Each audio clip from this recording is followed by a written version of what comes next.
Alors bonjour à toutes et à tous. Aujourd'hui, de quoi je vais vous parler? Et pas d'électricité grâce à ma powerbank de 300 watts et de 600 watts crête. Alors voilà ce que on peut brancher à peu près dessus pour se débrouiller comme on peut pour économiser. Vous voyez, il y a deux ventilos. Ça c'est des 5 volts sur 1 ampère.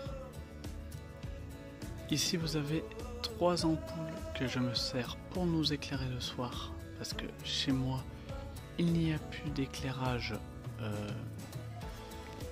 EDF, c'est tout sur batterie. Donc voilà, par exemple, ça peut vous servir à recharger ceci. Ça peut vous servir à recharger une petite powerbank pour recharger 3 fois vos téléphones portables, par exemple. Je vous ai mis un chargeur de Xiaomi 11T Pro de 120 watts sur la prise domestique. Et vous avez une glacière de 12 volts qui fait 48 watts. Donc qu'est-ce qu'on va faire? On va allumer déjà pour voir les autonomies à peu près.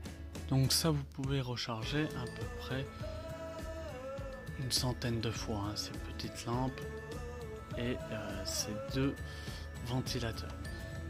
Celle-ci vous pourrez la recharger à peu près une dizaine de fois parce qu'elle est grosse, c'est déjà une 20 mAh.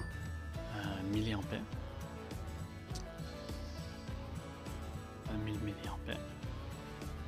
Votre glacière, ça par contre je peux vous le dire combien de temps vous restez. Donc vous restez à peu près 6h30. Attention, ça dépend ce que vous avez dedans. Mais quand on est parti dans le sud, on a mis un peu plus de 6h30 et elle s'est arrêtée vraiment à la fin de notre trajet. Et elle était froide encore. Donc ça veut dire que ça fonctionnait presque jusqu'à la fin. Le téléphone, à 120 watts, autant vous dire que vous allez faire un peu moins de 3 heures, parce qu'on parle bien, c'est 100 watts par heure, vu que c'est nous 300 watts heure. Donc avec le chargeur de téléphone, vous comptez à peu près un peu plus de 2h30. On va commencer par tout ce qui est USB.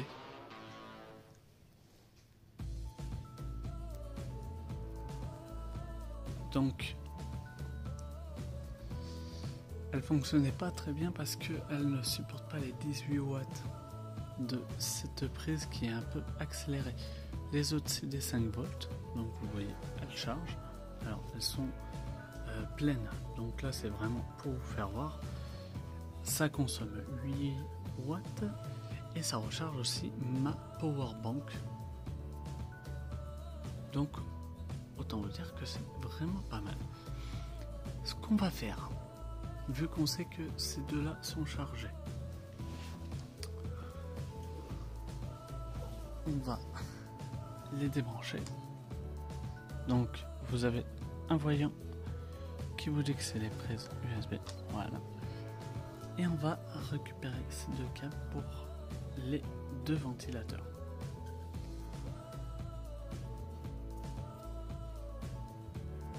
Donc voilà, j'ai branché les deux ventilateurs. On va remettre en route la powerbank.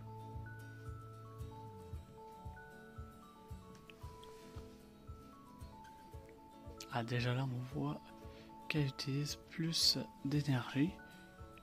Donc ça recharge toujours ma petite powerbank et ça recharge le ventilateur ici et le ventilateur ici. Vous voyez, ça recharge. Qu'est-ce qu'on peut rajouter d'autre? On va essayer de rajouter mon portable avec la prise 120. Donc vous voyez, je vais la mettre dans le portable qui filme. Tac. Et on va mettre en route.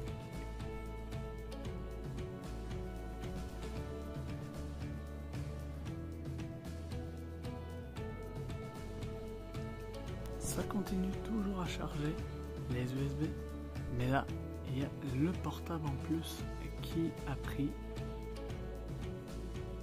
un peu plus de puissance. Comme vous voyez, on est à 40 et quelques. Mon portable n'est pas vide et tant que je filme, il ne demandera pas toute la puissance. Et ce qu'on va faire, on va rajouter la prise 12 volts de la glacière. On allume.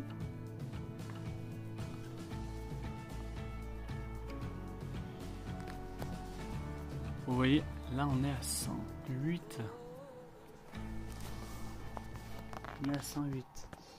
106, 108.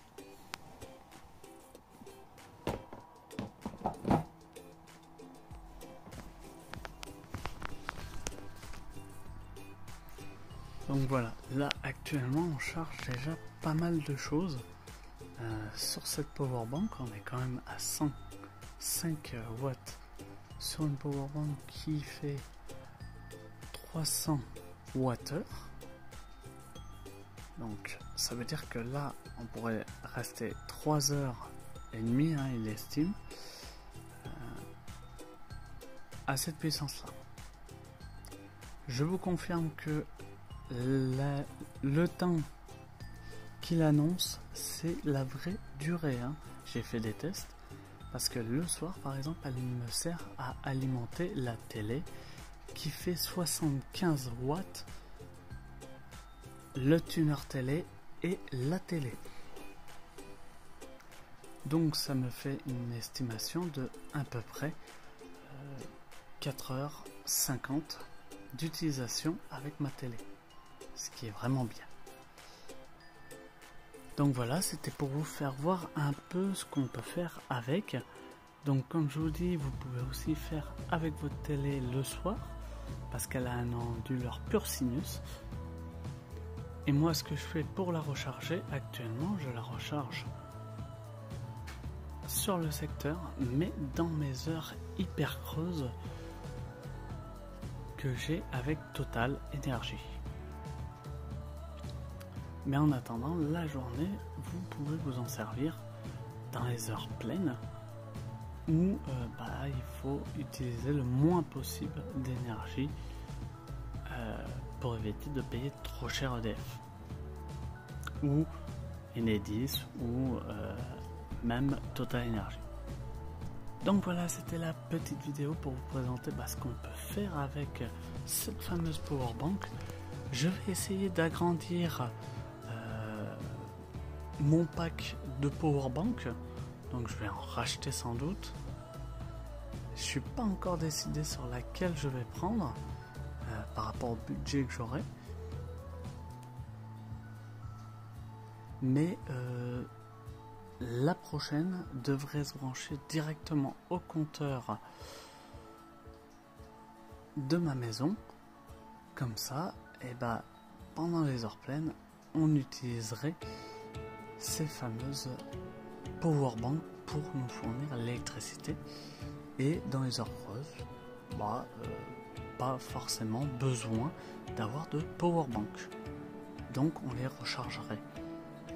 Voilà l'idée.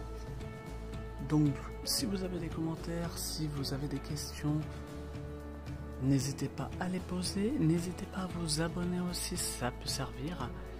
Et à mettre des petits likes et à faire partager les vidéos. Ça m'aidera à faire avancer la chaîne à grande échelle. Et moi je vous dis à très bientôt sur Jeux en mode électrique et techno solar.